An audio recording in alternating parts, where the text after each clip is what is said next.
Welcome to Rethinking Communication. I'm your host, Michael Ashford.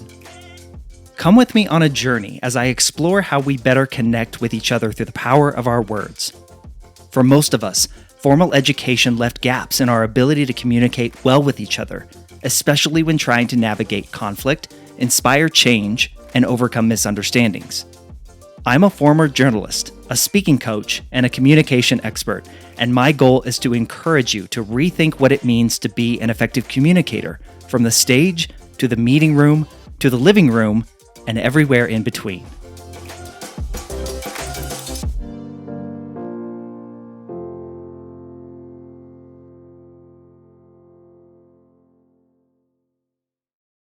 Hey friend, welcome back to Rethinking Communication, the podcast.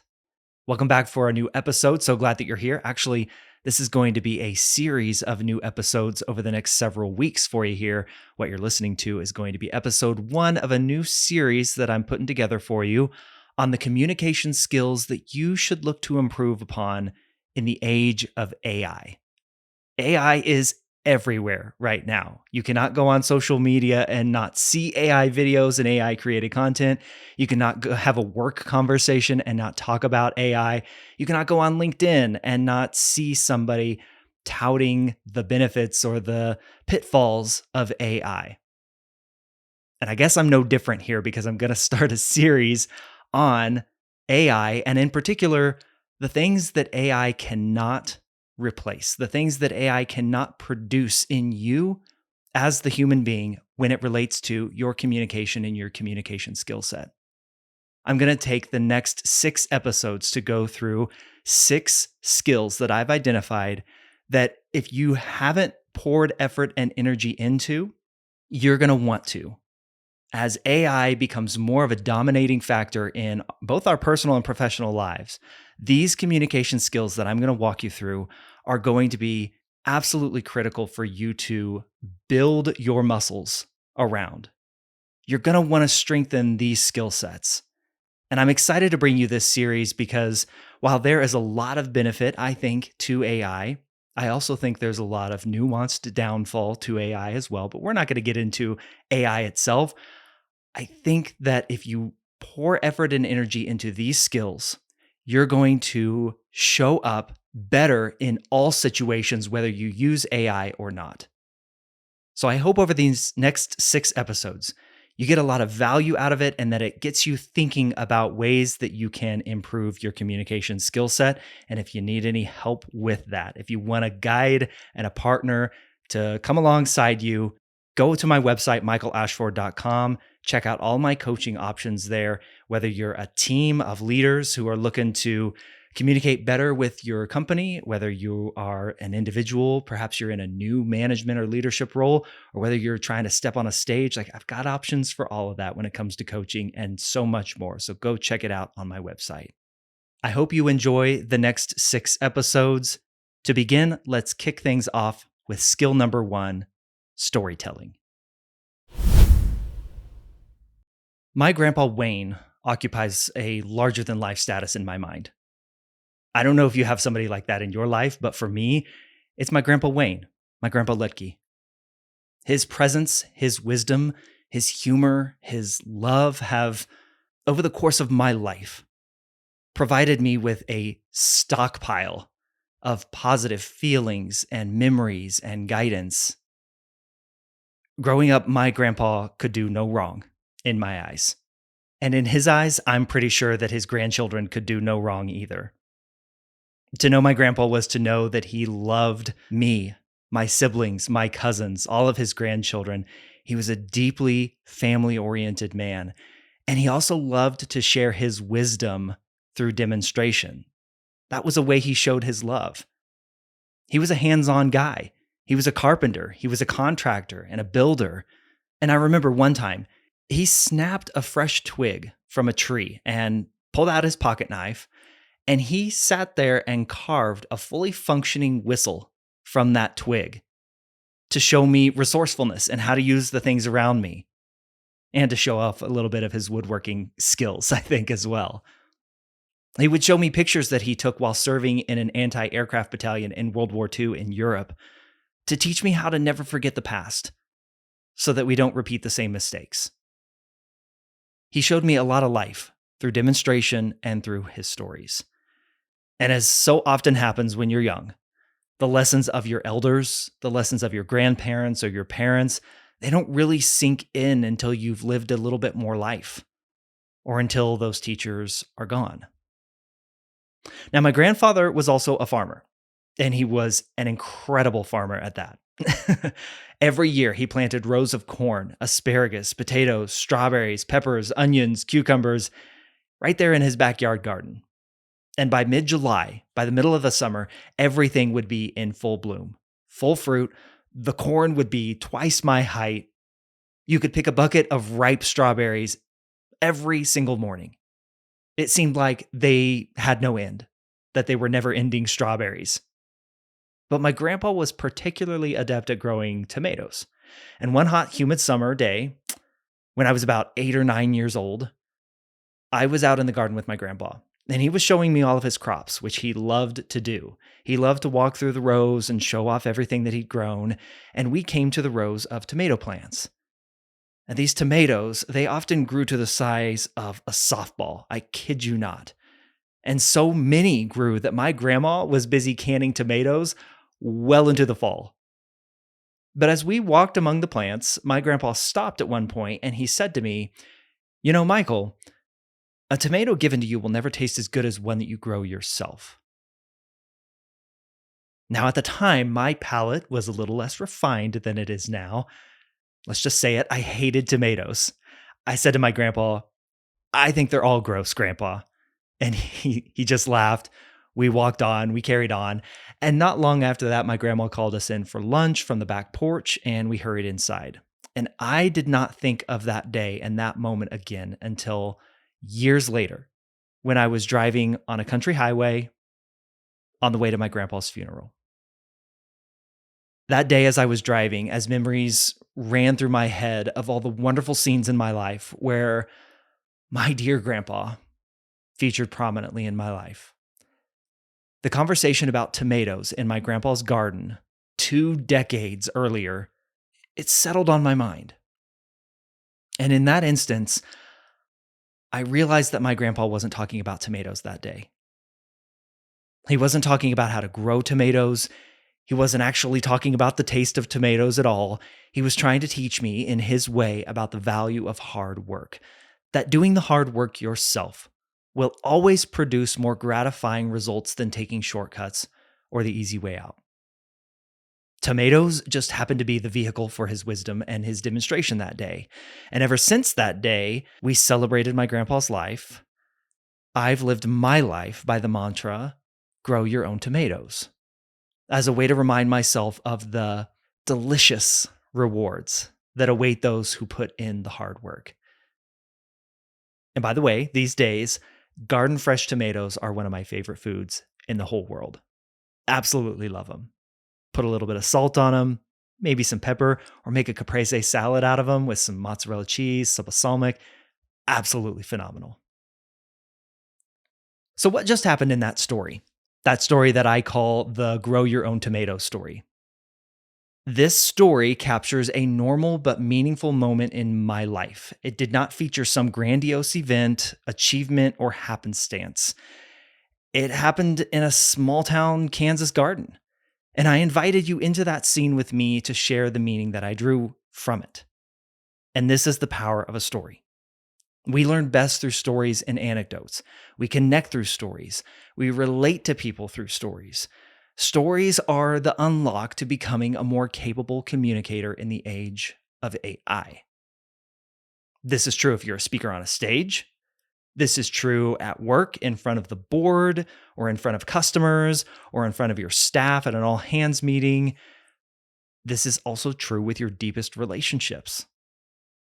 Stories are the unlock to becoming an effective communicator and change maker because they can transport your audience, whoever that is, right up out of their seat or right up out of that moment and into another place and time.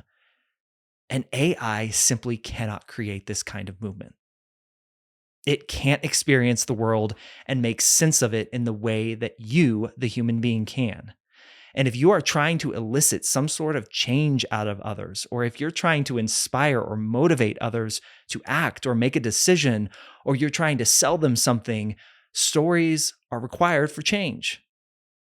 But most advice that I see out there on how to be a better storyteller sounds like this. Well, just be a better storyteller. And so you're left with the question of, cool, how do I do that? And that's what I want to cover here in this first lesson. Where most storytelling gets stuck is thinking that a story is only good if it's grand. And some cliche examples of this kind of way of thinking are, I've never climbed Mount Everest blind, or I've never ridden in a submarine to the bottom of the ocean to see the Titanic, or I've never spent a night on my own after getting lost in a blizzard in the wilderness. Like, yes, those are fascinating stories and we want to hear them. They can be extremely inspiring, but they are not the only way to be an effective storyteller. If you go back to my grow your own tomatoes story, that happened, as I said, in my grandpa's backyard garden in a small Kansas town. And by small, I mean that town is only about 200 to 300 people. It's tiny. The story I told came from a moment, that one moment. And most often, the best stories, the most relatable stories, the most effective stories happen in specific, normal, human moments where you take an experience and you give it meaning. You draw meaning from it or out of it. You assign meaning to it in a way that the audience or whoever's listening to you might not have seen or known at first. That's an effective story. So, how do you find them? Well, you have to be an observant person. You have to think of yourself as an observer. You have to constantly observe.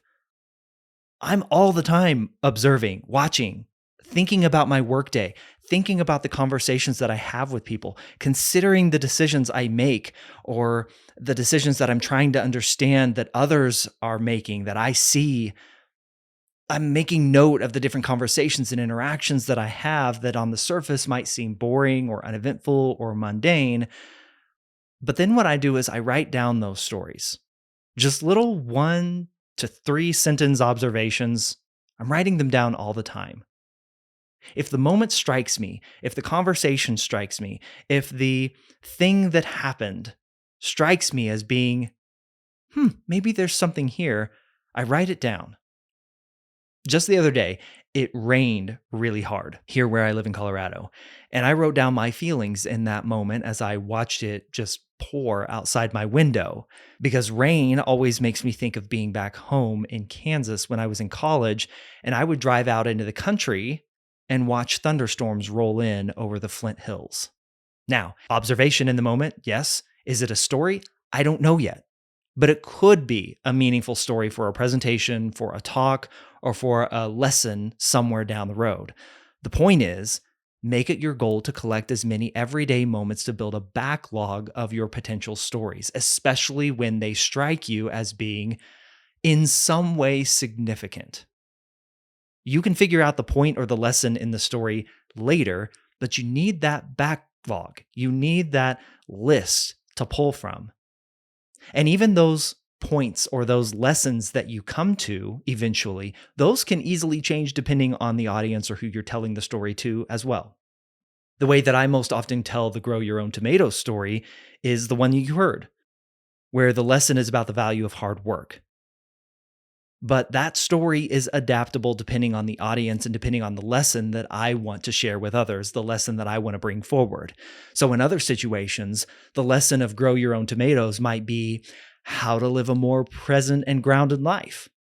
Because you never know what lessons life is trying to teach you that you might miss. Or I might draw out the lesson that we're losing the deep connection of the lived experience of our elders in a world that is increasingly tech-driven. Kind of relevant to what I'm talking about here. The story remains, but the lesson is malleable, and AI can't do that work for you. Now, to tell a great story, you want to avoid reducing it to just explaining, narrating, or monologuing a series of events that occurred in your life. When you do this, when this happens, your stories sound like, and then, and then, and then. And I'm trying not to reference the movie that most millennials would know when I say, and then, if you know, you know.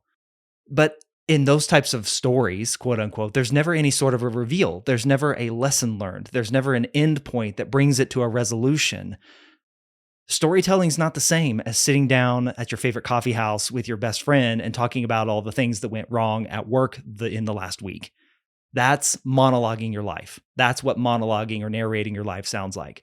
Well, this happened, and then this happened, and then he did this, and then she did this, and then.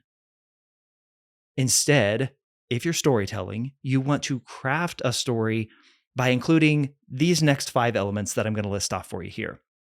Now, they do happen to spell out the word story, STORY. That's intentional, of course, but I want to get it in your brains, and little anecdotes like that or little things like that can help. And a quick caveat here on this, I'm going to go through these in order, but you do not have to go in this order when you storytell, nor do you need to include all of these. The more, the better, yes, but these are just some of the elements that make up a great story. So, first, S, set the scene. Place us in the scene as quickly as possible. And also resist the urge to pick up in the middle of a story without context, without scene setting.